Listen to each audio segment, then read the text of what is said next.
Welcome to Revise and Resubmit, Weekend Classics. I'm Pavlov. And I'm Nikita.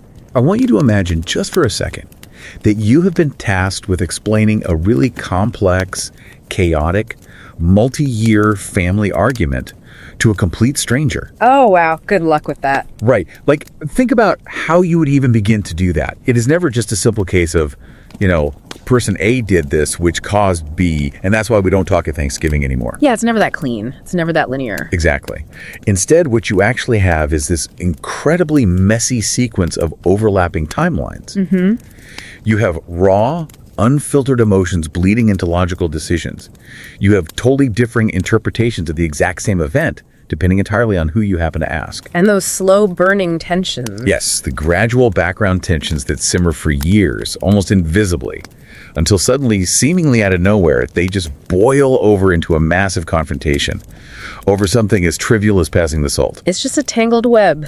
It really is. And if you try to map it all out, if you try to sit down and write a definitive, objective history of that family dynamic, you just find yourself completely overwhelmed. You'd end up staring at this mess of human behavior, wondering how you could possibly turn it into a narrative that makes any sense to an outsider. And that exact feeling, that overwhelming, tangled, suffocating flood of unstructured information, that is precisely what organizational researchers face when they try to study how businesses actually change over time in the real world. It is a profoundly daunting task, honestly. And that feeling of drowning in information, that is the exact starting point for the foundational work we are exploring today. I am so excited for this one. It is a brilliant piece of work. We are looking at a paper that tackles this very problem of unstructured reality head-on. The paper is titled Strategies for Theorizing from Process Data. A total classic. Absolutely. It was published back in 1999 in the highly prestigious Academy of Management Review, which is an FT50 listed journal, of course. Right. The paper was written by Ann Langley, and at the time of its publication, she was affiliated with the Université du Québec à Montréal. So what did she actually do in the paper? Well, what Langley did was essentially take that tangled web, that family argument style data, and offer a systematic, philosophical, and incredibly practical guide for how to untangle it. Which is a lifesaver. But before we get into the actual mechanics of how she untangles all that data, we need to take a brief moment, just between us, to talk about some important updates. Yes, regarding the academic landscape. Right, and how we are structuring our discussions moving forward. So, we are well aware of the recent changes to the FT50 journal list coming into effect for 2026. It's a big shift. It is, and we really want to emphasize that the outgoing journals are extremely prestigious. We will absolutely continue to discuss their papers under our weekend classics and our regular Monday releases. Yeah, their value doesn't just vanish. Exactly. Ah. So for convenience to new scholars navigating this space, we will affectionately call them Emeritus FT listed journals. I like that, Emeritus FT. It feels right. Mm-hmm. We also want to acknowledge the formal announcement on the stopping of production of their prestigious practitioner journal, MIT Sloan Management Review. Which is happening from September 2026. Yeah. And we again want to emphasize strongly that this administrative change does not diminish its massive contribution to the management research community over the last 6 decades. Truly incredible work over the years. So much good stuff. So we will keep continuing featuring its articles in our Weekend Classics section as and when possible. Because, our core philosophy prioritizes literature impact and true quality over any arbitrary index or list. Always. And we, as an academic community podcast, firmly adhere to those principles. So thank you, really, for listening and supporting us. Building on that transparency, we should mention the schedule updates. So, starting from March 2026, we became a weekly podcast. Weekly releases on every Sunday and Monday. Exactly. On Sunday, we will do a classic paper or a book review, while the Monday episode will keep the focus on publications from top-tier, peer-reviewed journals. We really love our loyal subscribers, and we thank you for supporting this initiative. But we also want to explain the ecological reasoning behind this schedule, because it's important. It is very important. AI-assisted podcasts, like this production process, are actually pretty heavy on nature and climate. There is considerable water intake by the back-end data centers used to process and host this media. Yeah, the data centers use a lot of water. So limiting our weekly releases is a direct way for us to give back to climate change initiatives without losing the richness of our conversations. That makes total sense. But there is a caveat, a happy one.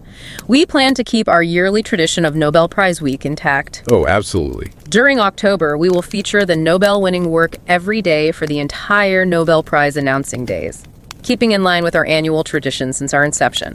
Wouldn't miss it for the world. Oh, and we now also have a dedicated website for our show. The link is right down there in the show notes. Perfect. So, returning to Ann Langley's paper. Yes, let's get into it. I really cannot overstate how monumental this text is. According to Google Scholar, this paper has been cited over 11,000 times. 11,000. That is massive. It makes it an undisputed classic text in management research. So I urge you, in the most gentle and encouraging tone possible, to kindly make the time to read this thoughtfully crafted and rigorously peer-reviewed article yourself. It really is a must-read. The link is in the show notes. So for someone completely new to academic research, someone just about to start their own research journey, how would you summarize this paper in simple English? Right. Okay, so imagine this paper is essentially a survival guide. It is written specifically for researchers who have spent months collecting mountains of messy chronological data. Like what kind of data? Well, hundreds of hours of interview transcripts, endless meeting minutes, historical documents. Right. And when you have all of that, you are faced with the terrifying question of how to actually build a clean, compelling theory from it. Yeah, how do you make sense of the mess? Exactly. So the paper outlines 7 distinct sense-making strategies. Basically 7 ways to turn a mountain of qualitative spaghetti into a neat, theoretical meal. Qualitative spaghetti. I love that term so much. It captures the absolute mess of real-life data perfectly. It really does. But before we get to the 7 strategies for cooking that spaghetti, we have to talk about the fundamental difference between variance theory and process theory. Right, as defined by Moore back in 1982. This is the dividing line for everything, isn't it? It is the absolute core of the issue. Variance theory is what most people, naturally think of when they imagine scientific research. It deals with variables. Like more of X produces more of Y. Exactly. Static quantities, mathematical correlations. Process theory, on the other hand, deals with events. Okay, so how is that different? The logic is different. It's not about more X means more Y. It's about do A and then B happens, and that leads to C. I see. Variance theory explains what factors cause a result. Process theory explains how the sequence of events actually unfolds to create that result. Okay, I have an analogy for this. Let me see if this works. You'll hear it. So variance theory feels like looking at the ingredient list of a cake. Flour, sugar, eggs, and then looking at the final rating of how the cake tasted. Right. You just conclude cakes with 20% more sugar get a higher rating. That's variance. Why not? But process theory is like being right there in the chaotic kitchen. You are watching the chef mix the batter. You see them spill the vanilla. You watch them panic when the oven breaks. You are watching it bake in real time. That analogy holds up perfectly, and precisely because process theory watches the baking, the data is notoriously, almost impossibly difficult to analyze. I can imagine. It's just a lot to track. Langley actually outlines 4 major challenges that make process data so hard to handle. First, it is composed of sequences of events. And we are less familiar with conceptualizing events than variables, right? Exactly. You can easily put a number on annual revenue, but how do you quantify an event like, an engineering team having a sudden realization? Realization defies numbers. Yeah. It's just a moment in time. Exactly. Which leads to the second challenge, ambiguous boundaries. It is incredibly hard to isolate units of analysis. Because when does a decision actually begin? Right. Take a corporate merger. Does it begin when they sign the papers? Or 3 months earlier when 2 executives whispered about it on a plane? It's like trying to pinpoint the exact millisecond you fall asleep. You just can't do it. It's a gradient. Mm-hmm. The third challenge is what she calls variable temporal embeddedness. Okay, that sounds a bit jargon heavy. What does that mean? It just means that events don't all operate on the same timescale. Some are fast and precise, like a handshake. Others are slow background trends, like a really bad financial year. So you have a lightning strike happening in the middle of a decades-long climate shift. Exactly. And the fourth challenge is that process data is eclectic. It isn't just physical actions. There's thoughts and feelings too, right? Yeah, changing relationships, shifting interpretations. It's a shapeless mass. Langley quotes Andrew Pettigrew here, who called it death by data asphyxiation. Death by data asphyxiation. Honestly, if it's that messy, why don't researchers just stick to variance theory? Why not just stay out of the chaotic kitchen entirely? Well, a lot of them do. It's safer. But here's the thing. To truly understand how and why things change in organizations, like strategic evolution or innovation, you cannot just look at the starting and ending variables. You have to plunge into the darkness. You have to risk the data asphyxiation to find the real mechanics of change. But once you are drowning in that data, you really need a lifeline. Which leads us to the framework Langley uses to evaluate these lifelines. Right, the holy trinity of good theory. Yes. She draws on Mayukh from 1979 and Thorngate from 1976. They said a good theory has 3 dimensions: accuracy, simplicity, and generality. Let's unpack those in simple English for the listener. Sure. Accuracy means staying true to the messy reality of the raw data. Capturing the lived experience. Right. Simplicity, or parsimony, means having a neat, aesthetically pleasing theory with very few moving parts. Elegant. Yeah. And generality means the theory can be applied to many different situations or organizations. But here is the catch. Can a researcher achieve all 3 perfectly? I mean, it reminds me of the classic project management triangle. Fast, cheap, good, pick 2. It is exactly like that. There are always trade-offs. Strategies that are highly accurate almost always lack simplicity. Because reality isn't simple. Right. And strategies that are highly general often lose the rich accuracy of the original data. So the 7 strategies Langley presents are basically just different choices along this frontier of trade-offs. Precisely. Let's look at the first strategy. Strategy 1, the narrative strategy. This one leans heavily into total accuracy and richness. So, constructing a detailed story from the raw data. Yes. The classic example she mentions is Chandler's history of the evolution of American enterprise. So what is the researcher actually doing? Just writing a diary? More than that. They provide vicarious experience and thick description for the reader. It maintains all the ambiguity, the variable timelines, the eclectic data. Sounds like writing a novel. It aims for a feeling of déjà vu for experienced readers. They should recognize the terrifying reality of their own corporate lives in the text. I send the appeal, but isn't that just writing a history book or doing journalism? Like, where is the actual scientific theory? That is the classic critique. It risks being overly idiosyncratic. But Langley explains that the best narratives embed plots and themes that serve as sense-making devices. Like, Chandler's theme of structure follows strategy. Exactly. The story itself demonstrates the theory. But building a theory purely from narrative is extremely difficult to do well without it just being a simple description. Which is probably why some researchers swing to the exact opposite extreme. Yes, which brings us to strategy 2, the quantification strategy. Okay, so if narrative is all about accuracy, quantification is all about simplicity and generality. Complete opposite end of the spectrum. The prime exemplar here is Van de Ven's innovation project. What they do is systematically list and code qualitative incidents into quantitative time series. How does that actually work practically? You take a rich human story and do what with it? You turn it into a bitmap. A bitmap. A 0-1 matrix. You assign dates, you have columns for positive or negative outcomes, changing personnel. It's strictly 0 or 1. Oh, wow. So you spend months gathering beautiful, rich human stories only to strip all the soul out of them and turn them into binary 1s and 0s. You know, it sounds awful. And Langley notes the irony of researchers being so uncomfortable with richness that they immediately turn it into thin data. It feels like a violent reduction of reality. It is. But we have to defend it because it allows for rigorous testing of dynamic theories. It offers high simplicity and high generality. They even use optimal matching algorithms. Ooh, like DNA testing algorithms. Exactly the same math. To find structural patterns across different companies, it's incredibly powerful. It just sacrifices high accuracy. The triangle strikes again. Okay, so if narrative is too messy and quantification is too rigid, how do we find a middle ground? That is strategy 3, alternate templates. I find this one fascinating. It is. You propose several alternative interpretations of the same events based on completely different theoretical premises. And the classic example is Allison's study of the Cuban Missile Crisis. Yes. Allison retold the history of the crisis 3 different times using 3 different lenses. Tell me about the lenses. First, a rational actor model. Everyone is playing logical chess. Second, an organizational process model. Which is what, exactly? Meaning decisions are just the blind result of rigid organizational routines. Like the Soviets not camouflaging their missiles because standard blueprints didn't require it. Oh, wow. And third, a political model, where it's all just individuals fighting turf wars and bargaining. It's literally the movie Rashomon. Yeah. The same event seen from completely different perspective. But wait, doesn't this leave the reader confused? Like, which template is the right one?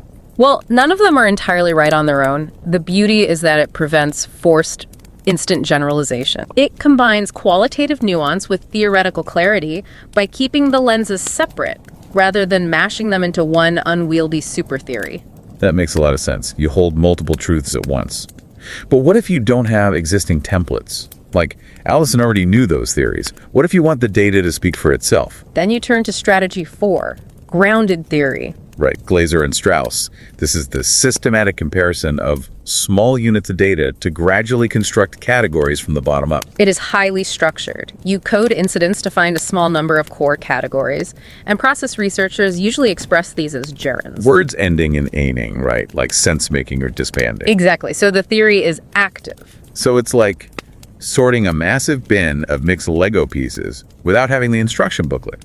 You group them by color, then shape, until a structure emerges. That's a great analogy, but there are limitations. It works best for micro-level, rich data with lots of comparable incidents. Like 50 departments reacting to the same software. Right. It does not work well for macro-level, long-term processes where data points are sparse.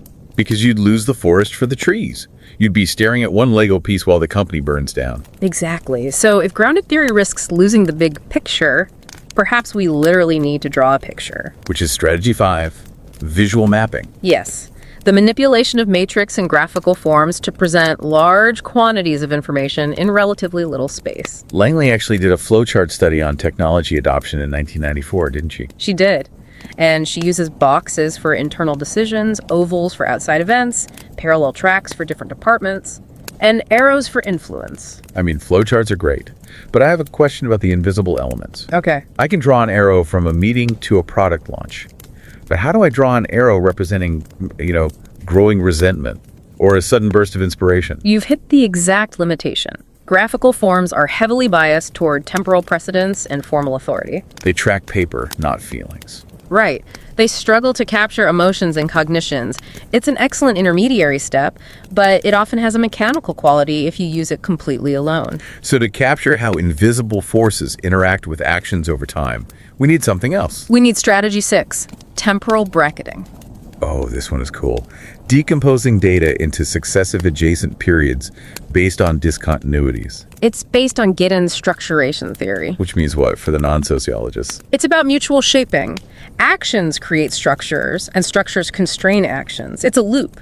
But it's hard to analyze mutual influences simultaneously. Because it hurts your brain. Exactly. So temporal bracketing analyzes them sequentially by looking at periods. How do the actions in period 1 change the context for period 2? I love this. It's literally just seasons of a television show. Yes. Like the season 1 finale is a discontinuity. It completely changes the rules. A character dies, whatever. So they start season 2 in a completely new context created by season 1. That is a perfect analogy. It allows researchers to replicate their emerging theory across different phases within the same case. It builds a really robust understanding of non-linear processes. Which brings us to the final one, strategy 7, the synthetic strategy. This one tries to find the ultimate success variables, right? It does. It takes the process as a whole and constructs global measures from detailed event data.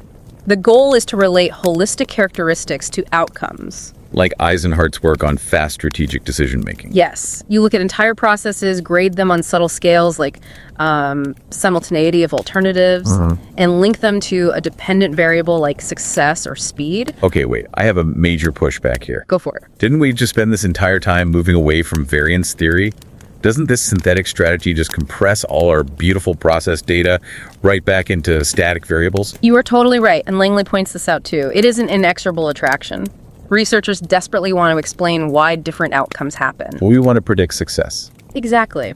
So while it lacks true process depth, the variables it creates are incredibly rich. Much richer than standard questionnaire data because they are built from deep qualitative immersion. Okay, so a Michelin star chef rating a cake is better than a random Yelp review. I get that. So, having explored all 7, how does a researcher actually combine them? You don't just pick one, do you? No, you categorize them into 3 sequential groups: grounding, organizing, and replicating. So grounding would be grounded theory and alternate templates. Organizing is narrative and visual mapping. Right. And replicating is temporal bracketing, quantification, and synthetic. Researchers often organize data with visual maps, ground their concepts deductively, and replicate findings through bracketing. So here is my ultimate learner question. If I just follow this exact formula, do all these steps perfectly, will a brilliant theory just pop out of my data? And here's the most human element of the entire paper. Langley introduces what she calls the uncodifiable creative leap. The leap. Analysis does not produce synthesis automatically. Theory building requires induction, deduction, and above all, inspiration. So there is no magic bullet. No, the researcher's imagination is the final, vital ingredient. That is so liberating. Yeah. So as we wrap this up, what are the key takeaways for academics, especially the new researchers staring at their spaghetti data?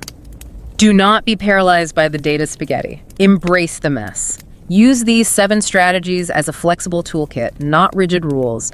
Mix inductive and deductive reasoning.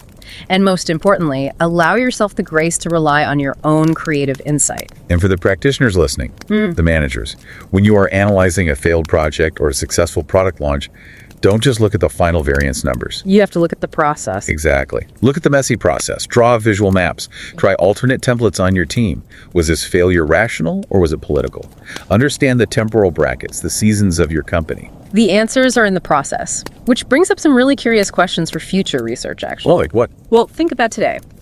How do these sense-making strategies apply to the hyper-fragmented process data we generate now through remote work? Right, it's not boardroom meetings anymore. It's thousands of Slack messages. Exactly. And can AI algorithms truly perform optimal matching on human communications without losing the thick description of a narrative? That is a massive question. What happens to the uncodifiable creative leap when we start using machine learning to find patterns in our process data? Does the machine make the leap? Wow.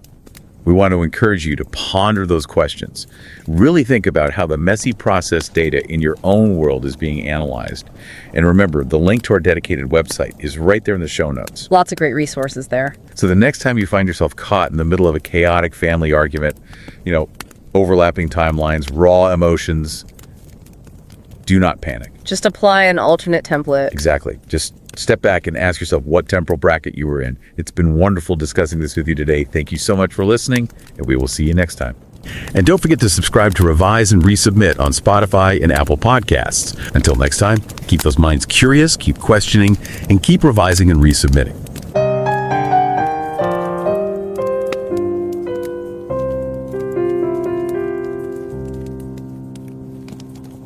Revise and রিসাবমিটের weekend classics পর্বে আপনাদের স্বাগত। আমি পভলভ। আর আমি নিকিতা। ধরুন কোনো একটা বিশাল corporate অফিসে হঠাৎ করে একটা বড় ধরনের রিস্ট্রাকচারিং বা গাঠনিক পরিবর্তন হলো। হ্যাঁ, চারিদিকে একটা হুলস্থুল ব্যাপার আর কি। একদম তাই। রাত 2টোর সময় হয়তো চারিদিকে ইমেল চালাচালি হচ্ছে, রুদ্ধদ্বার মিটিংয়ের পর মিটিং চলছে, করিডোরে কর্মীদের মধ্যে ফিসফাস। আর ধরুন গত 3 মাসে এই নিয়ে 2বার লিডারশিপ বা নেতৃত্ব পরিবর্তন হয়ে গেল, যেটা আজকালকার কর্পোরেট দুনিয়ায় বেশ সাধারণ একটা দৃশ্য। ঠিক। তো এখন যদি কেউ বাইরে থেকে এসে জিজ্ঞেস করে যে এমনটা ঠিক কেন হলো, এর উত্তর কিন্তু খুব সহজ কোনো গাণিতিক সমীকরণ দিয়ে দেওয়া সম্ভব না। না, একেবারেই না। এর পেছনের কারণটা বেশ জটিল। কারণ এর উত্তর লুকিয়ে আছে অসংখ্য ছোট ছোট ঘটনা, মানুষের ইগো, হঠাৎ নেওয়া সিদ্ধান্ত আর ধারাবাহিক ইভেন্টের এক অত্যন্ত জটিল জালের মধ্যে। তো বাস্তব জীবনের এই অগোছালো ঘটনা প্রবাহ, বা যাকে আমরা বলতে পারি ডেটা স্পাগেটি, সেখান থেকে কিভাবে একটা পরিষ্কার কাঠামোগত আর বিজ্ঞানসম্মত তাত্ত্বিক রূপরেখা দাঁড় করানো যায়, সেটাই আমাদের আজকের এই বিস্তারিত আলোচনার মূল বিষয়। আর গবেষণার জগতে মানুষের আচরণ বা প্রতিষ্ঠানের ভেতরে ঘটে যাওয়া এই যে অগোছালো, বহুমাত্রিক আর প্রতিনিয়ত পরিবর্তনশীল ঘটনা প্রবাহ, এগুলোকেই কিন্তু আমরা প্রসেস ডেটা বলি। আচ্ছা। হ্যাঁ, মানে এই ডেটাগুলো তো আর ল্যাবরেটরির কোনো নির্দিষ্ট ছকে বাঁধা থাকে না। তাই এই চরম বিশৃঙ্খলা থেকে একটা সুশৃঙ্খল আর বোধগম্য থিওরি বা তত্ত্ব তৈরি করাটা ম্যানেজমেন্ট এবং অর্গানাইজেশনাল গবেষণার অন্যতম বড় একটা বুদ্ধিবৃত্তিক চ্যালেঞ্জ। আর এই চ্যালেঞ্জটা কিভাবে সামলানো যায় সেটা নিয়ে আজ আমরা কথা বলবো। আমরা ভিত্তি হিসেবে নিচ্ছি অত্যন্ত সম্মানজনক এবং FT50 তালিকাভুক্ত জার্নাল একাডেমি অফ ম্যানেজমেন্ট রিভিউয়ে প্রকাশিত একটা যুগান্তকারী আর্টিকেল। অ্যান ল্যাংলির লেখা সেই বিখ্যাত পেপার তিনি ইউনিভার্সিটি ডু কুইবেক মন্ট্রিয়ালের সাথে যুক্ত আছেন। একদম। তবে মূল আলোচনায় যাওয়ার আগে আমাদের একাডেমিক কমিউনিটির জন্য কিছু জরুরি আপডেট দেওয়াটা খুব প্রয়োজন। আমরা 2026 সালের FT50 জার্নাল তালিকার সাম্প্রতিক পরিবর্তনগুলো সম্পর্কে ভালোভাবে অবগত আছি। হ্যাঁ, বেশ কিছু রদবদল হয়েছে এবার। ঠিক তাই। যে স্বনামধন্য জার্নালগুলো এই নতুন তালিকা থেকে বাদ পড়েছে সেগুলোর গবেষণার মান নিয়ে কিন্তু বিন্দুমাত্র সন্দেহ নেই। তাই নতুন গবেষকদের সুবিধার্থে আমরা সেগুলোকে এখন থেকে এমিরেটাস FT তালিকাভুক্ত জার্নাল হিসেবে বিবেচনা করব। আর আমাদের উইকেন্ড ক্লাসিক্স ও নিয়মিত সোমবারের আয়োজনে সেগুলোর পেপার নিয়ে আলোচনা আগের মতোই চলবে। এর পাশাপাশি প্রকাশনা জগতের আরেকটা বড় পরিবর্তনের খবরও আমাদের মাথায় রাখতে হচ্ছে। মানে practitioner journal MIT Sloan management review 2026 সালের সেপ্টেম্বর থেকে তাদের প্রকাশনা বন্ধ করার একটা আনুষ্ঠানিক ঘোষণা দিয়েছে। হ্যাঁ, এটা একটা বড় খবর। তবে গত 6 দশক ধরে ম্যানেজমেন্ট গবেষণায় তাদের যে অসামান্য অবদান তা এই সিদ্ধান্তে কোনোভাবেই ম্লান হয়ে যায় না। সুযোগ পেলে আমরা উইকেন্ড ক্লাসিক সেকশনে এর আর্টিকেলগুলো তুলে ধরব। অবশ্যই, কারণ আমাদের এই আলোচনা কোনো ইন্ডেক্স বা তালিকার চেয়ে সাহিত্যের প্রভাব আর গুণগত মানকে সবসময় বেশি অগ্রাধিকার দেয়। একদম। যারা নিয়মিত শুনছেন তাদের সমর্থনের জন্য অনেক ধন্যবাদ। আর এই গুণগত মান ধরে রাখার লক্ষ্যেই আমাদের সম্প্রচার শিডিউলেও একটা বড় পরিবর্তন এসেছে। মার্চ 2026 থেকে এটি একটি সাপ্তাহিক আয়োজনে পরিণত হয়েছে, যা প্রতি রবিবার এবং সোমবার সম্প্রচারিত হচ্ছে। রবিবারে থাকছে ক্লাসিক পেপার বা বইয়ের রিভিউ, আর সোমবারের শীর্ষস্থানীয় পিয়ার রিভিউড জার্নালের ওপর ফোকাস। আর এই শিডিউল পরিবর্তনের পেছনে একটা বড় ব্যবহারিক কারণও আছে। আসলে বর্তমানে কৃত্রিম বুদ্ধিমত্তা বা AI অ্যাসিস্টেড পডকাস্ট এবং ডেটা সেন্টারগুলো ব্যাকএন্ডে প্রচুর পরিমাণে পানি আর বিদ্যুৎ ব্যবহার করে। হ্যাঁ, যেটা আমাদের প্রকৃতি আর জলবায়ুর ওপর মারাত্মক একটা চাপ ফেলছে। ঠিক। তাই সম্প্রচার সপ্তাহে 2 দিন সীমাবদ্ধ রাখাটা মূলত জলবায়ু পরিবর্তনের বিরুদ্ধে আমাদের একটা পরিবেশ বান্ধব উদ্যোগ। তবে এতে আলোচনার গভীরতায় কোনো ঘাটতি পড়বে না। আর প্রতি বছরের মতো এবারও অক্টোবরে নোবেল প্রাইজ ঘোষণার পুরো সপ্তাহ জুড়ে প্রতিদিন নোবেল বিজয়ী কাজের ওপর বিশেষ পর্ব প্রচারের ঐতিহ্য কিন্তু আগের মতোই অক্ষুণ্ণ আছে। দারুণ ব্যাপার। আর আমাদের নতুন ডেডিকেটেড ওয়েবসাইটের লিংক তো শো নোটে দেওয়াই আছে, সবাই চেক করে নিতে পারেন। হ্যাঁ, তো এবার সরাসরি অ্যান ল্যাংলির পেপারটিতে ফেরা যাক। গুগল স্কলার অনুযায়ী পেপারটি এই পর্যন্ত 11,000-এরও বেশি বার সাইট করা হয়েছে, যা এটিকে ম্যানেজমেন্ট গবেষণার একটা ক্লাসিক টেক্সটে পরিণত করেছে। 11,000 বার, মানে বুঝতেই পারছেন এর প্রভাব কতটা গভীরে। তো যারা নতুন গবেষণা শুরু করছেন তাদের জন্য যদি একদম সহজ কথায় বলি, এই পেপারটি মূলত শেখায় কিভাবে সময়ের সাথে সাথে ঘটে যাওয়া পরিবর্তনশীল আর এলোমেলো তথ্য থেকে একটা পরিষ্কার থিওরি তৈরি করা যায়। আমরা অনুরোধ করব এই অত্যন্ত যত্নশীল আর পিয়ার রিভিউড আর্টিকেলটি পড়ার জন্য কিছুটা সময় বের করতে। লিংক শো নোটে দেওয়া আছে। তো এই অগোছালো ডেটা বা স্প্যাগেটি সামলানোর শুরুটা ল্যাংলি কিভাবে করেছেন? ল্যাংলি শুরুতেই এই ডেটার মূল চরিত্রটা ব্যাখ্যা করেছেন মোহরের 1982 সালের একটা কাজের রেফারেন্স টেনে। তিনি মূলত ভেরিয়েন্স থিওরি আর প্রসেস থিওরির মধ্যে একটা চমৎকার তফাৎ টেনেছেন। ভেরিয়েন্স থিওরিটা ঠিক কি? ভ্যারিয়েন্স থিওরি হলো মূলত সমীকরণ ভিত্তিক। ধরা যাক x এবং y মিলে z তৈরি করে। উদাহরণস্বরূপ যদি বলি কর্মীদের ট্রেনিং, যেটাকে আমরা x ধরতে পারি, এবং পর্যাপ্ত বাজেট, যেটাকে y ধরি, এই দুটো থাকলে কোম্পানির উচ্চ পারফরমেন্স বা z অর্জিত হয়। আচ্ছা, তার মানে এটা খুব গোছানো আর পরিমাপযোগ্য, তাই না? একদম। এর একটা নির্দিষ্ট গণ্ডি আছে। কিন্তু প্রসেস থিওরি সম্পূর্ণ অন্য ভাষায় কথা বলে। এটি দেখায় প্রথমে A ঘটল, তারপর B হলো, যার ফলে C তৈরি হলো। মানে একটা ঘটনার পর আরেকটা ঘটনা ঘটছে। হ্যাঁ, এটি সময়ের সাথে সাথে ঘটনাগুলোর একটা ধারাবাহিক চেইন রিঅ্যাকশন আর কি। আচ্ছা, বিষয়টা অনেকটা কেক বানানোর মতো শোনাচ্ছে। কেক বানানো মানে কিভাবে? মানে ধরুন, ভ্যারিয়েন্স থিওরি হলো কেক বানানোর রেসিপি। মানে কত গ্রাম ময়দা আর কয়টা ডিম দিলে ঠিক কত বড় কেক হবে তার একদম নিখুঁত হিসাব। হ্যাঁ, বুঝতে পারছি। আর প্রসেস থিওরি হলো রান্নাঘরে দাঁড়িয়ে থাকা ওই রাঁধুনির পেছনের গল্প। কিভাবে কেক বানানোর মাঝপথে হঠাৎ কারেন্ট চলে গেল, অন্ধকারে তাড়াহুড়ো করতে গিয়ে ডিমের খোসা বাটিতে পড়ে গেল, এবং শেষ পর্যন্ত কেকটা যেমন হওয়ার কথা ছিল তার চেয়ে সম্পূর্ণ অন্য রকম, হয়তো একটু তিতা স্বাদের একটা কিছু তৈরি হলো, তাই না? দারুণ একটা অ্যানালজি দিয়েছেন। আর এই অ্যানালজিটাকে যদি আরেকটু দূর পর্যন্ত নিয়ে যাই, এই রান্নাঘরটার কিন্তু কোনো নির্দিষ্ট সীমানাও নেই। সীমানা নেই মানে? মানে প্রসেস ডেটার সমস্যা হলো কখন ঘটনাটা শুরু হলো আর কখন শেষ হলো তা পরিষ্কার নয়। হয়তো কারেন্ট যাওয়ার পিছনে বাইরের ট্রান্সফরমার নষ্ট হওয়ার একটা ভূমিকা ছিল। এই ডেটা প্রতিষ্ঠানের অনেকগুলো স্তরে অনেক মানুষের মধ্যে ছড়িয়ে থাকে। ও আচ্ছা। ল্যাংলি বলছেন, গবেষকদের এই অগোছালো রান্নাঘর থেকেই, অর্থাৎ এই বিশৃঙ্খল ঘটনা প্রবাহ থেকেই প্যাটার্ন বের করতে হবে। কাজটা তো বেশ কঠিন মনে হচ্ছে। খুবই কঠিন। আর এই কাজটি করার জন্য তিনি মোট 7টি সেন্স মেকিং স্ট্র্যাটেজি বা অর্থ খোঁজার কৌশলের কথা বলেছেন। আমরা শুরুতেই সবচেয়ে বিপরীতধর্মী 2টি কৌশল নিয়ে আলোচনা করতে পারি। ঠিক আছে, চলুন। এর প্রথমটি হলো ন্যারেটিভ স্ট্র্যাটেজি বা গল্প বলার কৌশল। ন্যারেটিভ স্ট্র্যাটেজি তার মানে গবেষক শুধু একটা দীর্ঘ গল্প লিখে যাবেন? হ্যাঁ, অনেকটা সেরকমই, বিস্তারিত একটা ইতিহাস তৈরি করা আর কি। কিন্তু সেটা তো অনেকটা সংবাদ জার্নালিজমের মতো শোনায়। একজন অনুসন্ধানী সাংবাদিকও তো ঘটনার পেছনের ইতিহাস এভাবেই বিস্তারিত লিখে থাকেন। তাহলে এর মধ্যে সায়েন্টিফিক বা বৈজ্ঞানিক থিওরির জায়গাটা কোথায়? ল্যাংলি ঠিক এই জায়গাটিতেই একটা বিভাজন রেখা টেনেছেন। একটা গবেষণামূলক ন্যারেটিভ আর সাধারণ বর্ণনার মধ্যে পার্থক্য হল গবেষণায় একটা লুকানো প্লট বা থিম থাকে। আচ্ছা, প্লট থাকে। হ্যাঁ, অ্যালফ্রেড চ্যান্ডলারের কাজ এর একটা বড় উদাহরণ। তিনি আমেরিকান এন্টারপ্রাইজের বিবর্তনের ইতিহাস যখন লিখছিলেন, তখন তিনি শুধু সাল আর তারিখ উল্লেখ করে যাননি। তাহলে তিনি কি করেছিলেন? তিনি ঘটনাগুলোর ভেতরের অন্তর্নিহিত অর্থ, কেন একটা সিদ্ধান্ত আরেকটা সিদ্ধান্তকে প্রভাবিত করল, তার একটা বিস্তারিত ক্রনোলজি তৈরি করেছিলেন। এই কৌশলের সবচেয়ে বড় শক্তি হল এটি অত্যন্ত নিখুঁত, ডেটার একদম গভীরে পৌঁছানো যায়। কিন্তু এর দুর্বলতাও তো নিশ্চয়ই আছে। হ্যাঁ, এর মূল দুর্বলতা হল সাধারণীকরণ বা জেনারেলাইজেশন করাটা খুব কঠিন। অর্থাৎ একটা নির্দিষ্ট কোম্পানির গল্প অন্য একটা কোম্পানির ক্ষেত্রে হুবহু মিলে যাবে এমনটা আমরা জোর দিয়ে বলতে পারি না। একদম ঠিক ধরেছেন। যদি আমাদের সাধারণীকরণ বা একটা জেনারেল রুল তৈরি করতেই হয়, তাহলে এর ঠিক উল্টো কৌশলটা কি হবে? ঠিক উল্টো কৌশলটি হল কোয়ান্টিফিকেশন স্ট্র্যাটেজি বা পরিমাণগত কৌশল। আচ্ছা, এটা কিভাবে কাজ করে? ভ্যান্ডি ভেন এবং তার সহকর্মীরা ইনোভেশন বা উদ্ভাবন নিয়ে গবেষণায় এই পদ্ধতি ব্যবহার করেছেন।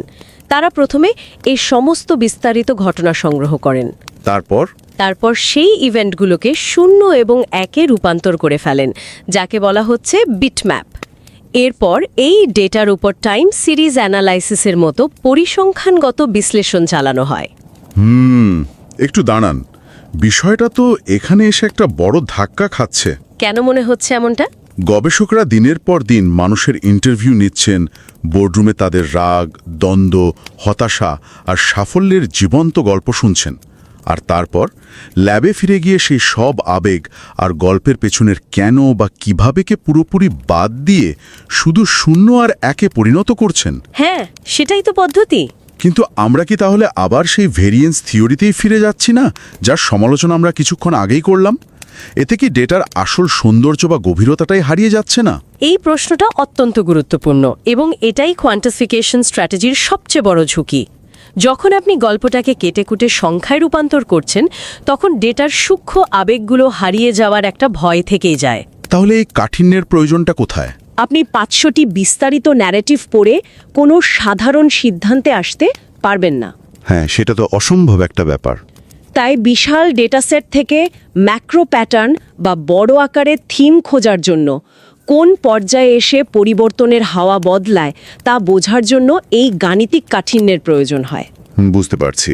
মানে একদিকে আছে একদম গল্পের গভীরে ডুব দেওয়া, আর অন্যদিকে আছে গাণিতিক পরিসংখ্যানের ঠান্ডা সংখ্যা। ঠিক তাই, 2 মেরুর 2 কৌশল। তো এই 2 মেরুর মাঝামাঝি নিশ্চয়ই এমন কোনো কৌশল আছে যা ডেটা এবং থিওরির মধ্যে একটা সেতু বন্ধন তৈরি করতে পারে। ল্যাংলি কি এমন কিছুর কথা বলেছেন? হ্যাঁ, ল্যাংলি এমন 2টি কৌশলের কথা বলেছেন। একটি হলো অল্টারনেট টেমপ্লেটস বা বিকল্প ছাঁচ, এবং অপরটি হলো গ্রাউন্ডেড থিওরি। অল্টারনেট টেমপ্লেটস নামটা তো বেশ কৌতূহলোদ্দীপক। অল্টারনেট টেমপ্লেটস পদ্ধতিটি আসলে আমাদের চিন্তার জগৎকে দারুণভাবে নাড়া দেয়। এখানে গবেষক একই ঘটনাকে কয়েকটি ভিন্ন তাত্ত্বিক লেন্স বা চশমা দিয়ে বিশ্লেষণ করেন। আচ্ছা, একই ঘটনাকে ভিন্ন লেন্স দিয়ে দেখার বিষয়টা ঠিক কিভাবে কাজ করে একটা উদাহরণ দিলে ভালো হতো। অ্যালিসনের কিউবান মিসাইল ক্রাইসিস নিয়ে করা গবেষণাটি এর সবচেয়ে ক্লাসিক উদাহরণ। অ্যালিসন ওই একটি মিসাইল ক্রাইসিসের ঘটনাকেই 3টি সম্পূর্ণ ভিন্ন দৃষ্টিকোণ থেকে ব্যাখ্যা করেছিলেন। দৃষ্টিকোণগুলো কি কি ছিল? প্রথমটি ছিল র্যাশনাল অ্যাক্টর মডেল। এখানে তিনি ধরে নিয়েছিলেন আমেরিকা এবং সোভিয়েত ইউনিয়ন দুটি একক আর যুক্তিবাদী মস্তিষ্কের মতো আচরণ করছে এবং দাবা খেলার মতো ভেবেচিন্তে চাল দিচ্ছে। আচ্ছা। এরপর তিনি লেন্স বদলালেন এবং ব্যবহার করলেন অর্গানাইজেশনাল প্রসেস মডেল। এখানে দেখা গেল দেশগুলো কোনো একক মস্তিষ্ক নয়, বরং নৌবাহিনী বা বিমান বাহিনীর মতো আলাদা আলাদা প্রতিষ্ঠান তাদের পুরনো ম্যানুয়াল বা রুটিন মাফিক কাজ করতে গিয়ে এই সংকট তৈরি করেছে। ও মানে রুটিন কাজের ধাক্কায় একটা ক্রাইসিস হয়ে গেছে।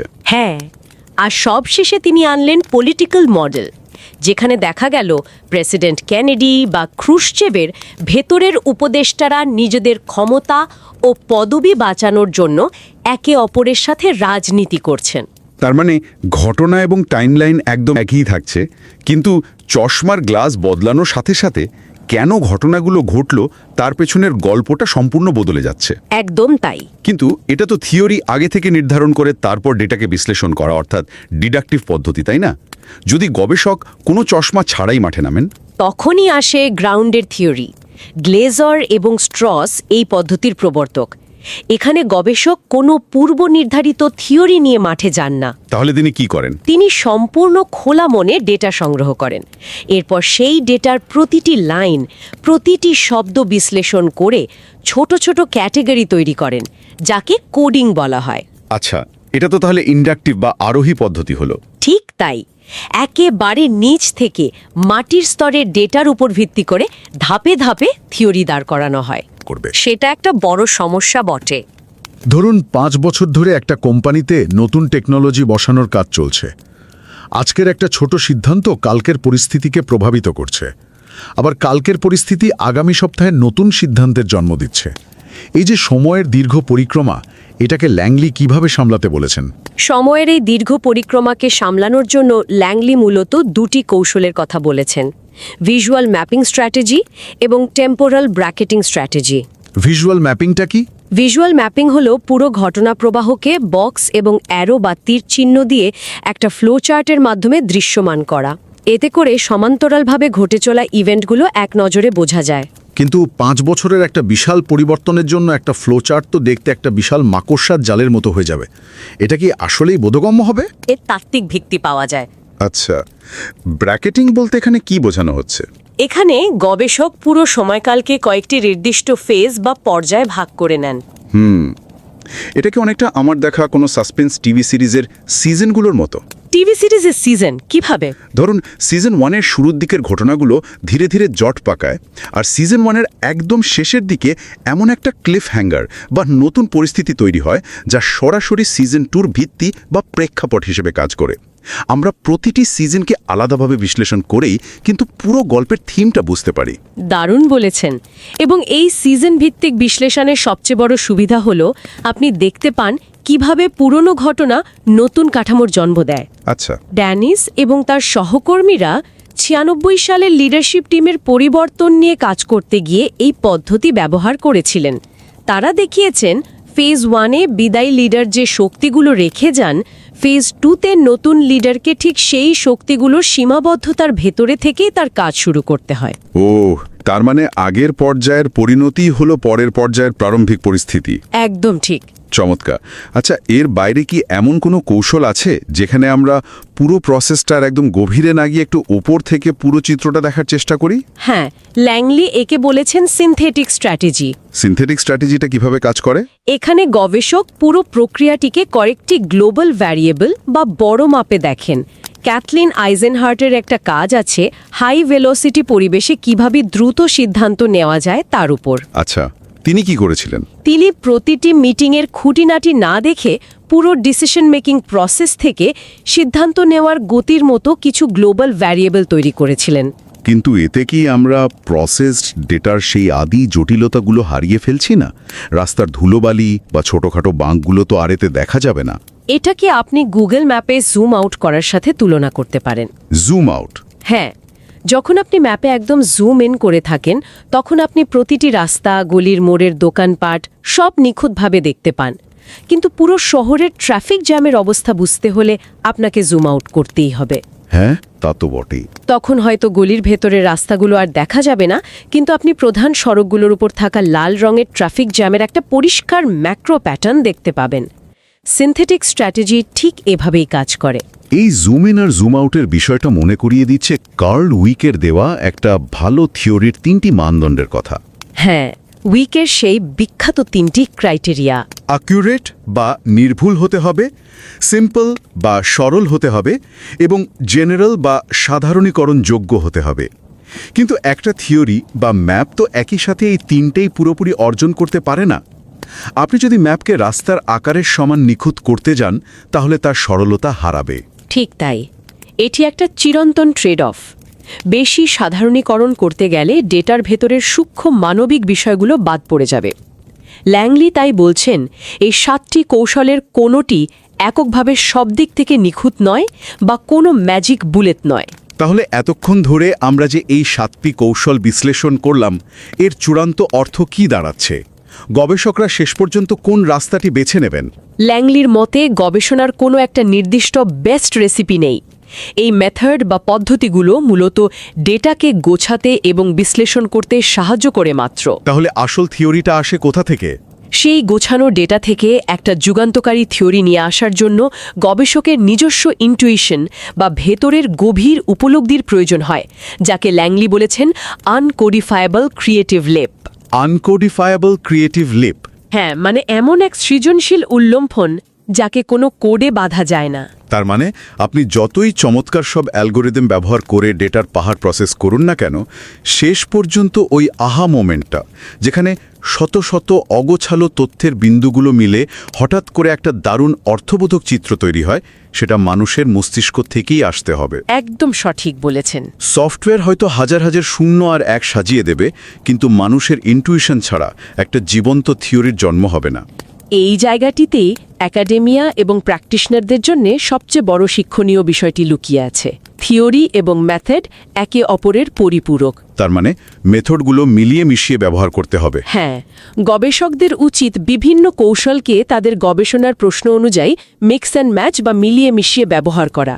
শুধু একটা পদ্ধতির উপর অন্ধভাবে নির্ভর না করে ডেটা ঠিক কি বলতে চাইছে তার প্রতি কান পেতে অত্যন্ত সৃজনশীল হতে হবে। ভঙ্গি পাল্টে দেওয়ার মতো। তবে বিদায় নেওয়ার আগে আমি একটা চিন্তা জায়গা নিয়ে বিষয় আমাদের সবার ভাবনার জন্য রেখে যেতে চাই। সেটা কি?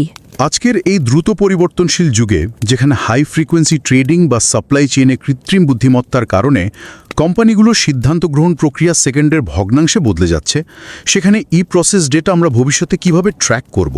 এটা সত্যি ভাবার মতো একটা বিষয়। যখন কোনো ইভেন্ট বা ঘটনা ঘটার আগেই অ্যালগোরিদম প্রেডিক্টিভ সিদ্ধান্ত নিয়ে নেয়, তখন কি অ্যান ল্যাংলির এই কৌশলগুলোর কোনো সম্পূর্ণ নতুন ভার্সন আমাদের প্রয়োজন হবে?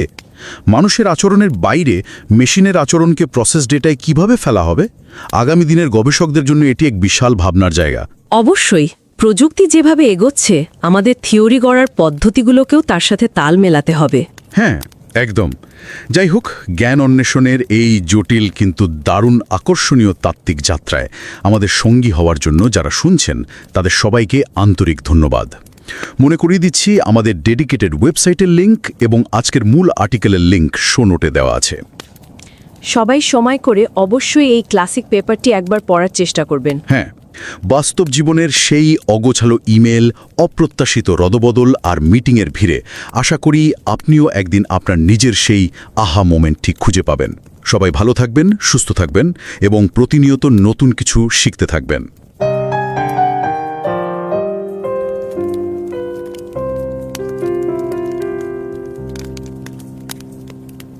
नमस्कार और रिवाइज एंड रीसबमिट की वीकेंड क्लासिक्स एपिसोड में आपका स्वागत है।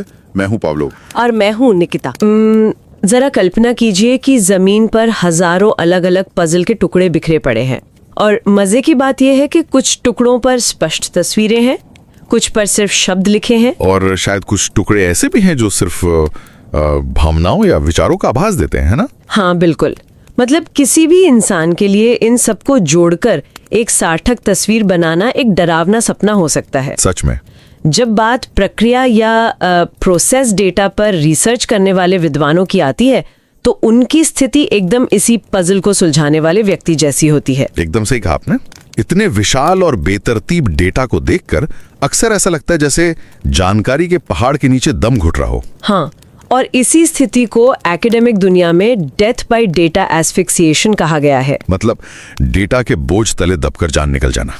और इसी उलझन को सुलझाने के लिए आज एन लैंगली के क्लासिक पेपर का गहराई से विश्लेषण किया जा रहा है।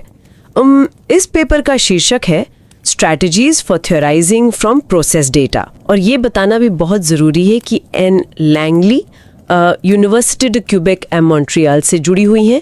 उनका ये शानदार पेपर प्रतिष्ठित एकेडमी ऑफ मैनेजमेंट रिव्यू में प्रकाशित हुआ था, जो कि एक FT 50 लिस्टेड जर्नल है। बिल्कुल। पर देखिए, इस विषय की गहराइयों में जाने से पहले रिसर्च कम्युनिटी के लिए कुछ छोटी लेकिन बहुत महत्वपूर्ण सूचनाएं साझा करना आवश्यक है। हाँ, वो अपडेट्स। तो सबसे पहले 2026 की FT 50 जर्नल लिस्ट में हाल ही में जो बदलाव हुए हैं उसकी पूरी जानकारी है। जो जर्नल्स अब इस लिस्ट से बाहर हो रहे हैं वे आज भी अत्यंत प्रतिष्ठित हैं, इसलिए नए स्कॉलर्स की सुविधा के लिए उन्हें अब इमेरिटस FT लिस्टेड जर्नल कहकर पुकारा जाएगा। और उन जर्नल्स के पेपर्स पर हमारे वीकेंड क्लासिक्स और नियमित सोमवार की चर्चाओं में विश्लेषण पहले की तरह ही जारी रहेगा। बिल्कुल। इसके साथ ही प्रतिष्ठित practitioner journal MIT Sloan management review का प्रोडक्शन सितंबर 2026 से बंद होने की औपचारिक घोषणा को भी हम स्वीकार करते हैं। पर इस घोषणा से पिछले 6 दशकों में मैनेजमेंट रिसर्च कम्युनिटी में उनके विशाल योगदान की अहमियत जरा भी कम नहीं होती, है ना? बिल्कुल नहीं। उनके आर्टिकल्स वीकेंड क्लासिक सेक्शन में हमेशा की तरह शामिल होते रहेंगे, क्योंकि ये चर्चा इस अटल सिद्धांत पर आधारित है कि किसी भी इंडेक्स या लिस्ट से कहीं ज्यादा महत्व लिटरेचर की क्वालिटी और उसके प्रभाव का होता है। समर्थन के लिए सभी श्रोताओं का बहुत बहुत आभार। हाँ, और एक और महत्वपूर्ण अपडेट यह है कि मार्च 2026 से ये शो अब हफ्ते में 2 दिन, रविवार और सोमवार को ही आता है। सही कहा।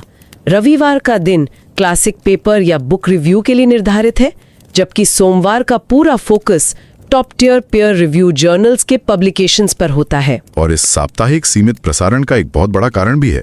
जो डेटा सेंटर्स के जरिए होने वाली AI असिस्टेड चर्चाएं हैं उनमें पानी की बहुत ज्यादा खपत होती है, जिसका सीधा असर प्रकृति और जलवायु पर पड़ता है। बिल्कुल। इसलिए रिलीज को सीमित करना जलवायु परिवर्तन पहल के प्रति एक जिम्मेदार कदम है, वो भी विश्लेषण की गुणवत्ता से समझौता किए बिना। हालांकि अक्टूबर के महीने में जो नोबेल प्राइज वीक की हमारी सालों पुरानी परंपरा है वो बिल्कुल बरकरार रहेगी। उन दिनों में रोजाना नोबेल विजेता के कार्य पर गहराई से चर्चा की जाएगी। और हाँ, एक नई डेडिकेटेड वेबसाइट भी अब लाइव है, जिसका लिंक शो नोट्स में दिया गया है। तो चलिए वापस पेपर पर आते हैं। गूगल स्कॉलर के अनुसार एन लैंगली के इस पेपर को अब तक 11,000 से भी ज्यादा बार साइट किया जा चुका है। अरे बाप रे, 11,000! ये मैनेजमेंट रिसर्च का एक ऐसा मील का पत्थर है जिसे हर नए रिसर्चर को समझना चाहिए। बिल्कुल। और सभी सुनने वालों से अनुरोध है कि समय निकालकर इस रिगरसली पीयर रिव्यूड आर्टिकल को जरूर पढ़ें। लिंक शो नोट्स में उपलब्ध है। तो अब इस विशाल डेटा के समंदर में उतरते हैं। हाँ, इस पेपर का मुख्य लक्ष्य बहुत ही स्पष्ट है। एक नए रिसर्चर की ये समझने में मदद करना कि इस बिखरे हुए प्रोसेस डेटा, यानी क्या हुआ, कब हुआ और किसने किया, से एक सटीक और काम की थियरी कैसे बनाई जाए। पर देखिए, डेटा से थियरी बनाने के सफर को समझने से पहले इस बात की तह तक जाना होगा कि ये प्रोसेस डेटा आखिर इतना उलझा हुआ क्यों होता है, जिसे लैंगली शेपलेस डेटा स्पैगेटी कहती हैं। शेपलेस डेटा स्पैगेटी काफी मजेदार शब्द है ना? यहाँ मोहर का 1982 का काम बहुत रोशनी डालता है। उन्होंने 2 तरह की थ्योरीज के बीच एक बहुत ही स्पष्ट लकीर खींची है, वेरिएंस थ्योरी और प्रोसेस थ्योरी। अच्छा। वेरिएंस थ्योरी का पूरा ध्यान इस बात पर होता है कि कौन से कारण या वेरिएबल्स क्या नतीजा लाते हैं। अगर मैं इसे एक रोजमर्रा के उदाहरण से समझूं तो वेरिएंस थ्योरी किसी रेसिपी की तरह है ना, जो सिर्फ ये बताती है कि खाना बनाने में कौन कौन से सामग्री लगेगी। हाँ, एकदम सही। लेकिन प्रोसेस थ्योरी एक step by step cooking video की तरह है, जो दिखाती है कि किस चीज को कब और कैसे मिलाना है, आंच कब तेज करनी है और कब धीमी। बिल्कुल सटीक उदाहरण है। लेकिन असल रिसर्च में जब हम प्रोसेस डेटा इकट्ठा करते हैं तो वो कुकिंग वीडियो जैसा साफ सुथरा नहीं होता। मतलब उसमें काफी शोर होता है। बहुत ज्यादा। उस डेटा में विश्लेषण की सीमाएं धुंधली होती हैं। घटनाओं का समय बदलता रहता है और सबसे बड़ी बात, डेटा बहुत ही एक्लेक्टिक होता है। एक्लेक्टिक मतलब सब कुछ मिला जुला। हाँ, मतलब उसमें लोगों की भावनाएं, दबी हुई शिकायतें, मीटिंग्स के आंकड़े और बदलते रिश्ते, सब कुछ एक साथ घुला मिला होता है। अरे वाह, ये तो वाकई स्पेगेटी है। बिल्कुल। और इस महासागर को पार करने के लिए दो अलग अलग खेमे या कैंप्स हैं। एक खेमा वो है जो पहले से तय थ्योरी लेकर चलता है और उसे डेटा पर टेस्ट करता है। और दूसरा खेमा डेटा की गहराई में बिल्कुल जमीनी स्तर से शुरुआत करता है, मतलब एकदम ग्राउंड अप। यहीं पर मेरे दिमाग में एक बहुत बड़ा सवाल खड़ा होता है। जब डेटा में इतनी सारी चीजें एक साथ चल रही हैं, किसी की नाराजगी, किसी का प्रमोशन, बाजार का बदलना, तो क्या डेटा के बोझ तले दब जाने का, यानी उस डेथ बाय डेटा एस्फिक्सिएशन का जोखिम सच में कम नहीं किया जा सकता?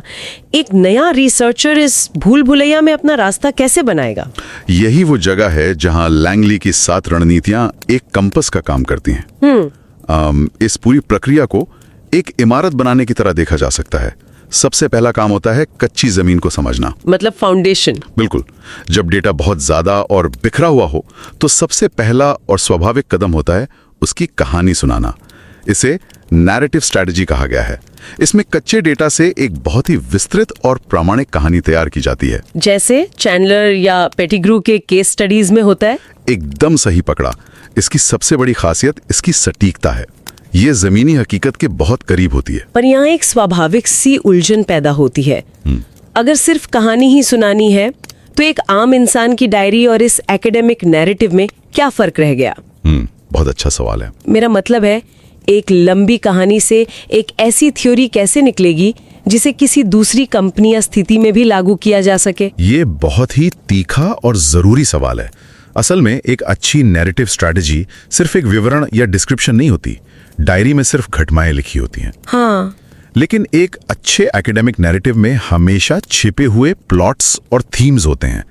शोधकर्ता केवल ये नहीं बताता कि क्या हुआ, बल्कि घटनाओं के पीछे के अर्थ को पिरोता है। अच्छा, तो वो प्लॉट्स क्या करते हैं? ये प्लॉट्स सेंस मेकिंग डिवाइस का काम करते हैं, जो आगे चलकर एक स्पष्ट थ्योरी का रूप लेते हैं। यानी कहानी सुनाना सिर्फ घटनाओं की सूची नहीं है, बल्कि उस जमीन की मिट्टी को समझना है। बिल्कुल। और शायद इसी जमीन से जुड़ी हुई दूसरी रणनीति है ग्राउंडेड थ्योरी स्ट्रैटेजी। सही कहा। ग्राउंडेड थ्योरी, जो ग्लेसर और स्ट्रॉस के काम पर आधारित है, उसमें घटनाओं को एक बड़ी कहानी के रूप में देखने के बजाय छोटे छोटे इंसिडेंट्स को व्यवस्थित रूप से एक दूसरे के साथ कंपेयर किया जाता है। अच्छा, कैसे? कोई उदाहरण? मान लीजिए किसी कंपनी में 2 बार कर्मचारियों ने हड़ताल की। शोधकर्ता इन दोनों घटनाओं की बारीकी से तुलना करेगा और देखेगा कि इनमें क्या समानता है। फिर वो इनकी कैटेगरीज बनाएगा। तो यह प्रक्रिया डेटा के बहुत करीब रह के काम करती है। हाँ, ताकि जो भी थ्योरी बने वो पूरी तरह से डेटा से ही उपजी हो। लेकिन जरा सोचिए, अगर किसी बड़े संगठन में एक ही समय पर 10 अलग अलग विभाग काम कर रहे हों, हर जगह समानांतर या पैरेलल प्रक्रियाएं चल रही हों। हाँ, वो तो होता ही है। तब सिर्फ कहानी सुनाने या कैटेगरी बनाने से बात नहीं बनेगी। तब इस विशाल उलझन को एक ढांचा देना होगा, जैसे जमीन समझने के बाद इमारत का ब्लूप्रिंट बनाना। बिल्कुल। और यहीं पर विजुअल मैपिंग और टेम्पोरल ब्रैकेटिंग की रणनीतियां काम आती हैं। तो विजुअल मैपिंग कैसे काम करती है? विजुअल मैपिंग डेटा को बॉक्सेस और एरोज के जरिए ग्राफिकल फॉर्म में प्रस्तुत करने का तरीका है। इसका फायदा यह है कि ये विशाल डेटा को एक पन्ने पर समेट देता है। जैसे एक फ्लो चार्ट? हाँ, बिल्कुल, फ्लो चार्ट की तरह। अगर 4 विभाग एक साथ काम कर रहे हैं तो ग्राफ के जरिए तुरंत समझ आ जाता है कि कौन सा विभाग किसके बाद काम कर रहा है। पर क्या इसमें कोई कमी भी है? हाँ, इसकी एक बड़ी सीमा यह है कि आप फ्लो चार्ट में लोगों की भावनाओं, उनके डर या उनके आपसी रिश्तों की गहराई को नहीं दर्शा सकते। समझ गई। तो अगर विजुअल मैपिंग किसी आर्किटेक्ट का ब्लूप्रिंट है जो पूरे इमारत का ढांचा दिखाता है, लेकिन उसमें रहने वालों की भावनाएं नहीं, तो क्या टेम्पोरल ब्रैकेटिंग किसी मशहूर टीवी शो के अलग अलग सीजन्स की तरह है? अरे, ये टीवी शो वाला उदाहरण बहुत ही शानदार है, एकदम सटीक। टेम्पोरल ब्रैकेटिंग में पूरे टाइमलाइन को अलग अलग पीरियड्स या कालखंडों में तोड़ दिया जाता है। और ये सीजन्स या कालखंड तय कैसे होते हैं? ये हवा में तय नहीं होते, बल्कि किसी बड़े बदलाव या डिसकंटिन्यूटी से अलग होते हैं। जैसे किसी कंपनी में नया सीईओ आना एक सीजन का अंत और दूसरे का शुरू होना है। अच्छा। ये रणनीति एंथनी गिडेंस की स्ट्रक्चरेशन थ्योरी से प्रेरित है। इसका सबसे बड़ा फायदा ये है कि ये म्यूचुअल शेपिंग को समझने में मदद करती है। म्यूचुअल शेपिंग को थोड़ा और सरल भाषा में समझना जरूरी है।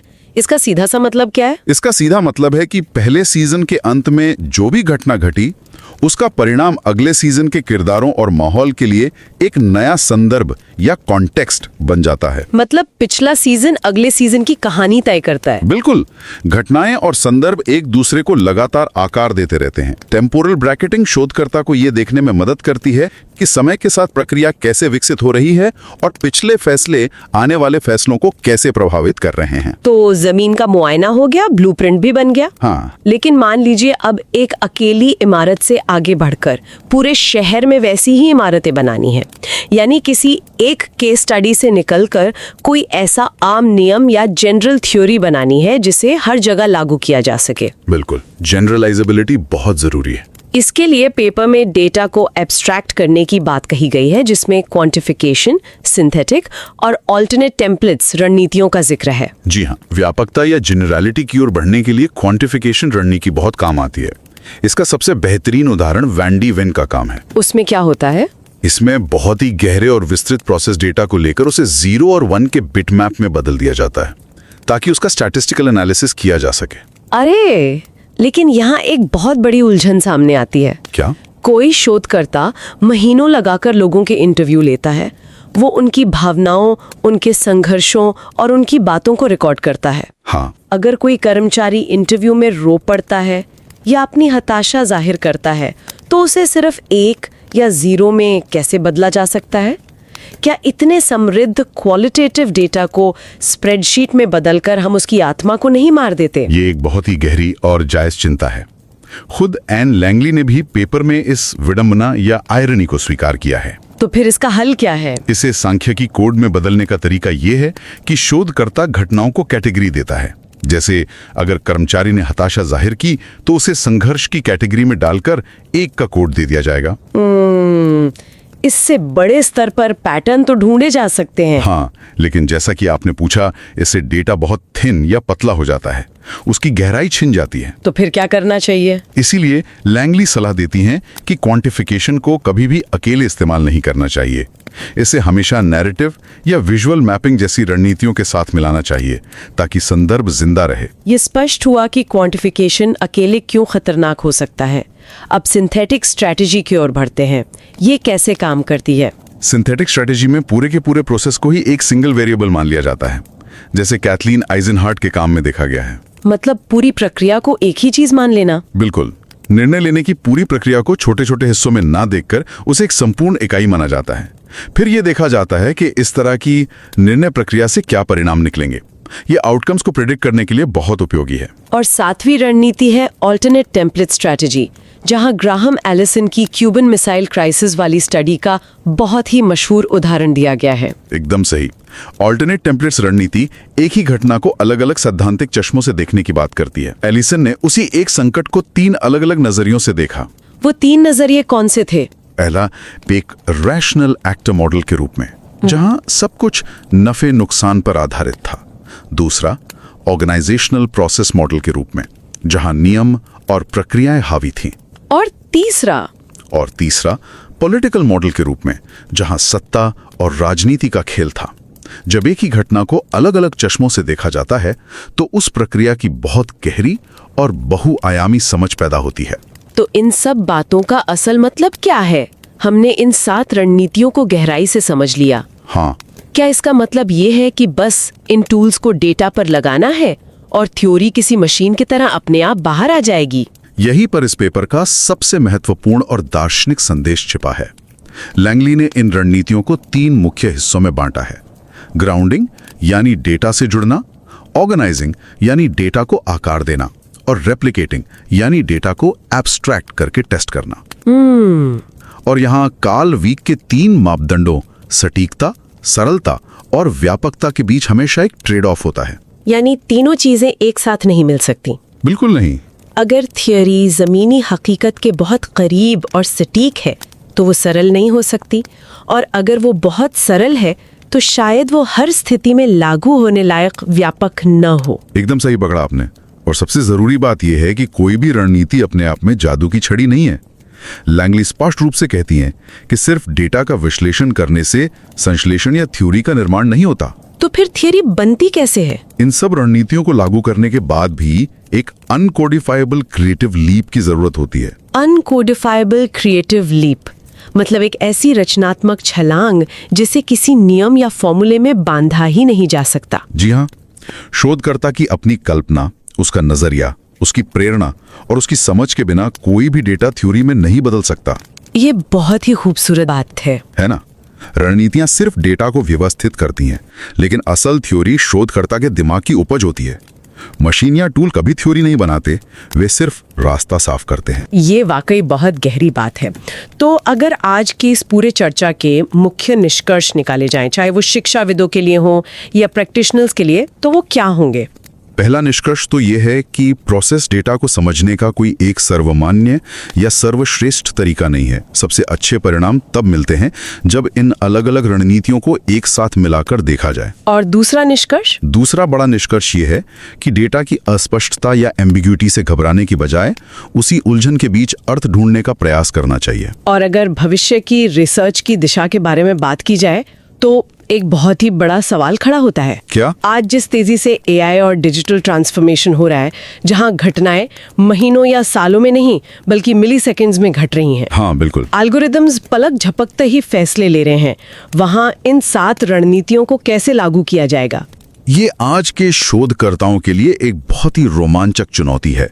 जब समय की गति इतनी तेज हो गई है तो घटनाओं के घटने का तरीका बदल चुका है। ऐसे में टेम्पोरल ब्रैकेटिंग जैसी रणनीतियों को नए सिरे से परिभाषित करना होगा। मशीन लर्निंग और एआई के जरिए प्रोसेस डेटा को कैसे प्रोसेस किया जाए, यह भविष्य की रिसर्च का एक बहुत बड़ा क्षेत्र है। इन सब एकेडमिक पहलुओं से परे अगर कोई सोच रहा हो तो एक आखिरी और बेहद रोचक विचार सोचने लायक है। वो क्या? जरा गौर कीजिए कि रोजमर्रा की जिंदगी के बड़े फैसलों को किस नजरिए से देखा जाता है। जैसे करियर बदलना, कोई नया व्यवसाय शुरू करना या किसी नए शहर में बस जाना। हाँ, लोग अक्सर इस पर बात करते हैं। क्या सिर्फ ये देखा जाता है कि क्या बदला, यानी क्या हम सिर्फ वेरिएंस थ्योरी पर ध्यान देते हैं? सच कहूं तो अक्सर लोग अंतिम परिणाम पर ही फोकस करते हैं।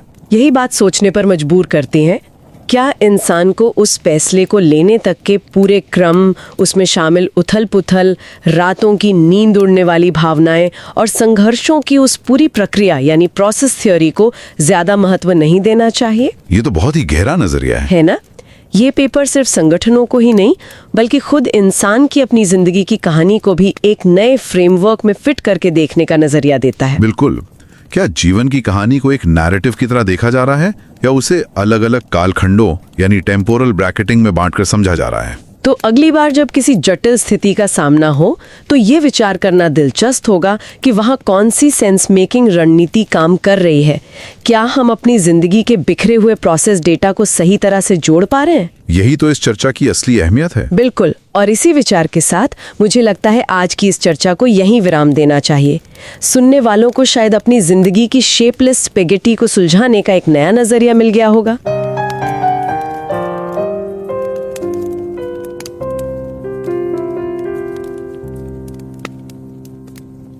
Forestil dig lige, at du står over for at skulle forsøge at forstå en gigantisk, nærmest fuldstændig kaotisk virksomhedsfusion, der har udspillet sig over et helt årti. Altså alt, hvad du har til rådighed, er sådan nogle tunge flyttekasser fyldt med gamle mødereferater, tilfældige e-mails, løse rygter fra kaffemaskinen og nogle tørre regnskaber. Ja, det lyder som noget af et mareridt at skulle rydde op i. Det er det virkelig.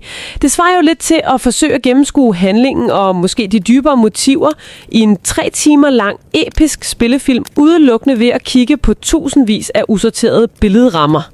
Altså rammer, der bare ligger smidt ud over hele gulvet i et tomt rum. Hvor starter man overhovedet? Hvordan skaber man mening i alt det kaos, uden at man mister sandheden i rodet? Jamen det er præcis den der monumentale og meget overvældende følelse af at drukne i data, som Ann Langley fra Universitet du Québec à Montréal adresserer. Hun har skrevet et absolut mesterværk her, artiklen Strategies for Theorizing from Process Data. En sand klassiker inden for vores felt. Helt sikkert.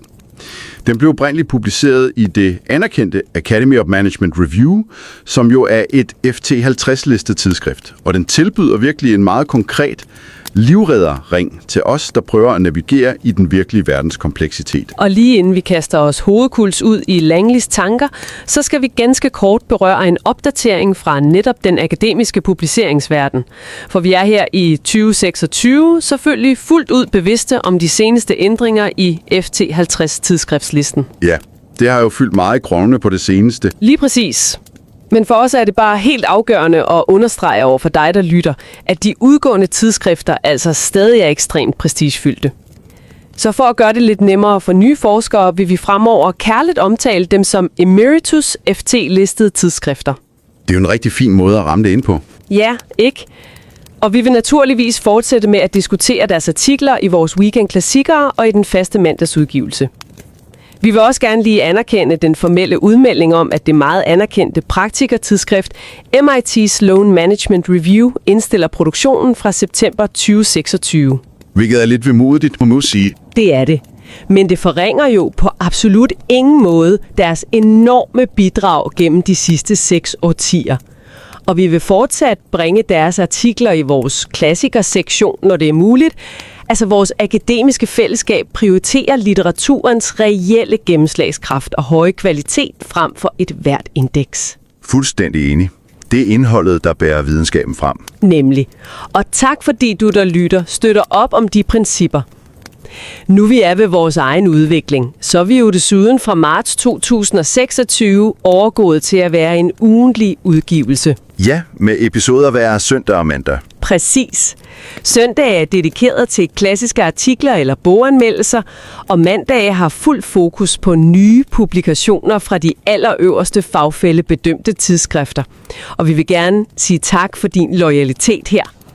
Baggrunden er faktisk, at AI-assisterede lydproduktioner, de kræver enormt meget af naturen på grund af datacentrenes massiv vandforbrug. Det er et tungt aftryk, man sætter. Det er det. Så ved at begrænse vores udgivelser, giver vi et vigtigt bidrag til klimaindsatsen, men vi beholder alligevel dybden i vores diskussioner. Vi holder selvfølgelig også stadig fast i vores faste årlige tradition under Nobelprisugen i oktober. Ja, hvor vi gennemgår det nobelvindende arbejde hver eneste dag, ligesom vi har gjort siden begyndelsen. Lige præcis. Og apropos udviklingen, så har vi nu også fået en dedikeret hjemmeside. Og linket finder du i episodenoterne. Men lad os vende blikket mod Langley og selve missionen for i dag. Ja, lad os komme tilbage til hendes paper, for det er altså citeret mere end 11.000 gange ifølge Google Scholar. 11.000 gange? Det er jo en massiv hjørnesten. Det er det virkelig. Og vi opfordrer dig på det allerkraftigste til lige at finde tid til at læse den her omhyggeligt udarbejdede artikel. Linket ligger i show notes. Men for at lysne og forstå Langleys bidrag, især hvis du måske er helt ny i forskningen, så må vi først se på, hvordan videnskab oftest bedrives. Ja, sæt endelig scenen for os. Meget traditionel forskning arbejder med variabler. Det betyder grundlæggende, at hvis vi skruer op for faktor A, lad os sige mængden af medarbejderbonusser, får vi så automatisk mere af faktor B, altså for eksempel produktivitet. Det er meget rent statisk og målbart. Så man undersøger bare en årsag og en direkte virkning. Nemlig. Men når forskere eller bare interne projektledere skal studere forandringsprocesser, innovation eller komplekse beslutninger over tid, så får de bare ikke de der pæne rene tal. De får enorme mængder af det, Langley kalder procesdata. Altså alle historierne, konflikterne og begivenhederne. Præcis. Og Langleys artikel præsenterer 7 konkrete strategier til, hvordan man tager al denne massive dataspaghetti og forvandler den til klar, brugbar teori. For at gøre det helt håndgribeligt.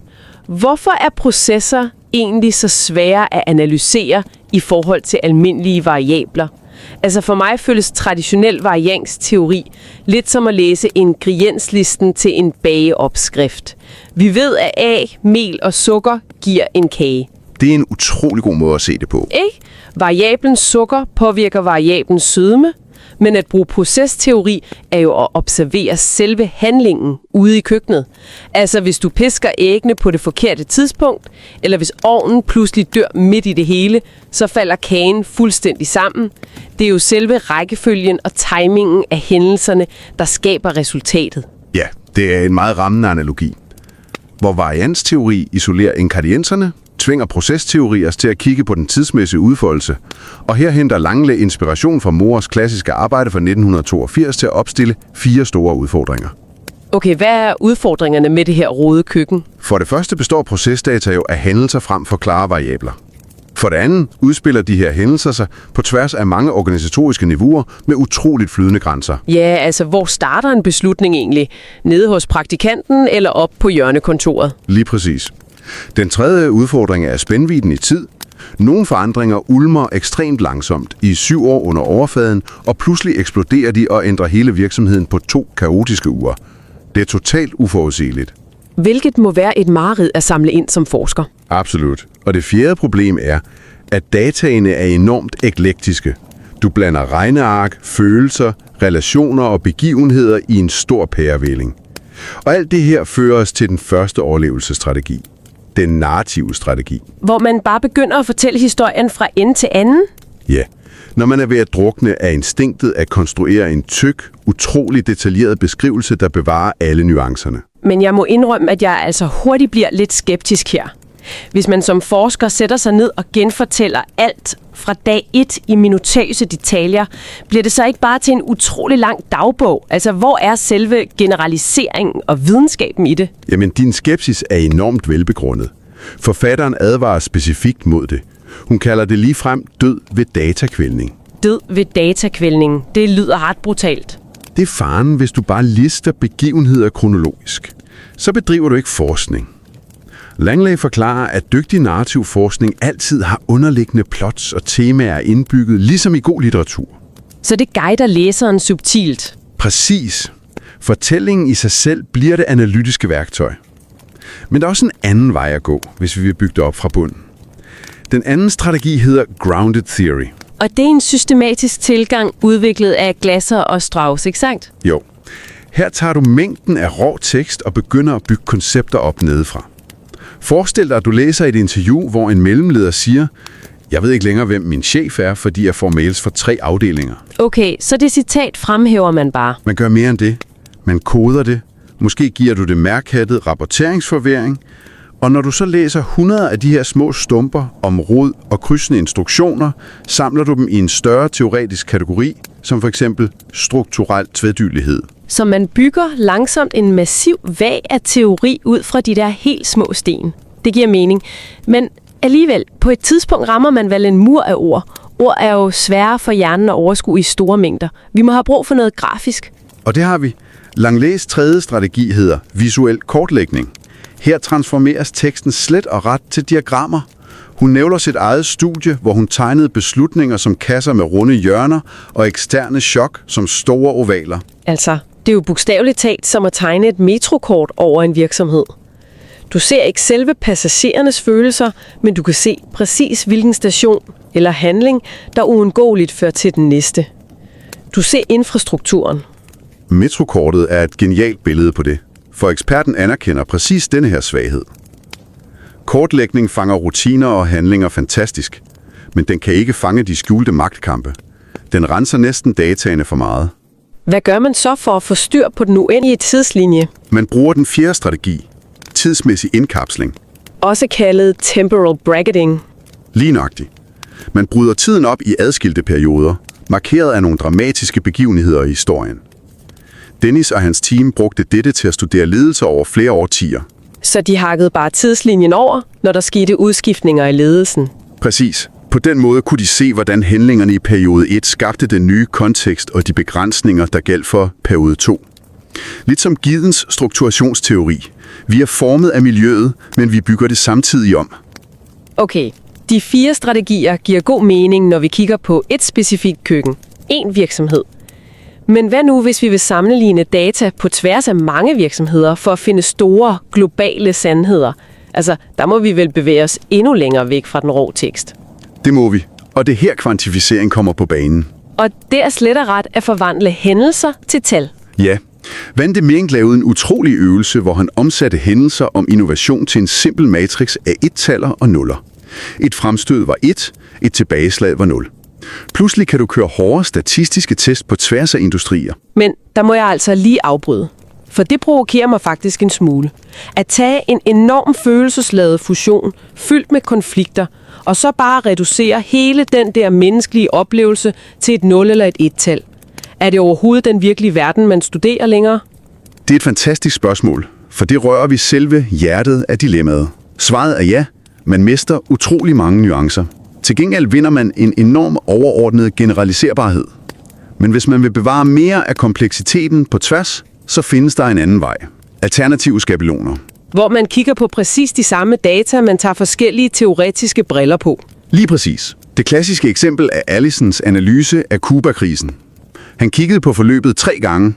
Først som om alle var koldt kalkulerende, rationelle aktører, så som et resultat af stive militære rutiner, og til sidst som rå politiske magtkampe internt. Jamen, er det ikke lidt at snyde? Altså at sige, at 3 modstridende teorier alle sammen forklarer det, der skete.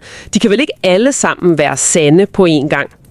Det virker ekstremt kontraintuitivt, men Langleys pointe er faktisk elegant. Hver teori i sig selv er simpel, men den vil altid være unøjagtig. Ved at bruge dem sammen, overlappende, så hæver man den samlede forståelse af virkeligheden i 3D. Så man undgår at skulle bygge en stor, forfærdelig superteori, der bliver alt for kompleks. Det giver faktisk rigtig god mening. Og den aller sidste strategi. Det er den syntetiske strategi. Her forsøger man at skabe globale skalaer ud fra hele forløb. Eisenhardt kiggede for eksempel på 8 forskellige ledergrupper og destillerede alt deres rod ned til en variabel, hun kaldte beslutningshastighed. Så rodede processer bliver komprimeret ned til globale enheder. Okay, vi har 7 strategier, men de er alle bundet sammen af en ubekvem sandhed, forstår jeg. Ja. Wicks 3 kriterier for en god teori. Nøjagtighed, forenkling og generaliserbarhed. Og Langley trækker på Thorngates princip, der siger, at du simpelthen aldrig kan få alle 3 på én gang i socialvidenskab. Altså, man må simpelthen vælge sin gift. Fuldstændig. En narrativ historie er utrolig nøjagtig, men svær at generalisere.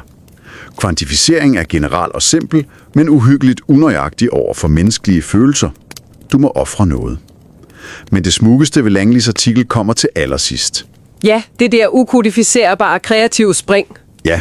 Hun påpeger stenhårdt, at uanset hvor stramt du koder dine ord, eller hvor flotte metrokort du tegner, så fungerer det ikke uden fantasi. Altså inspirationen, det kreative spring ind i mørket.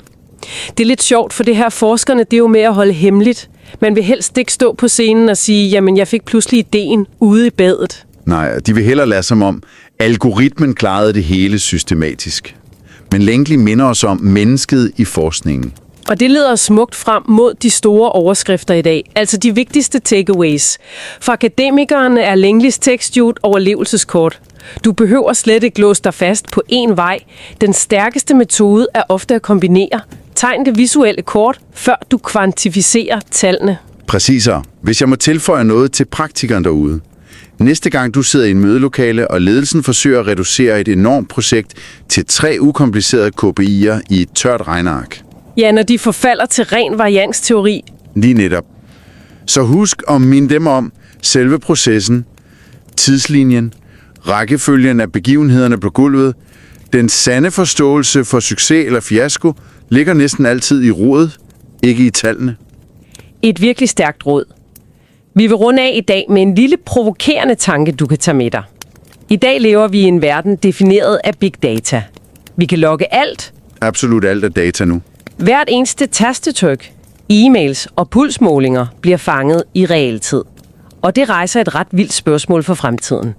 Hvis AI på millisekunder kan tegne visuelle kort over millioner af datastumper og regne mønstrene ud for os, eliminerer maskinen så forskerens kvaler? Det kan man jo frygte. Eller? Præcis. For bliver Langleys pointe om det ukodificerbare kreative spring ikke bare endnu mere afgørende? Altså menneskets helt unikke evne til empati og ægte irrationel meningsskabelse. Når maskinen kan sortere de mange billedrammer for os, er det så stadig kun os mennesker, der vil kunne forstå, hvorfor karaktererne på skærmen i virkeligheden græder. Det er en utrolig fascinerende tanke at lukke på. Det er i hvert fald noget at fundere videre over. Tusind tak, fordi du lyttede med, og fordi du valgte at bruge lidt tid sammen med os i det her dybe maskinrum af viden. Pas rigtig godt på dig selv, så lyttes vi ved.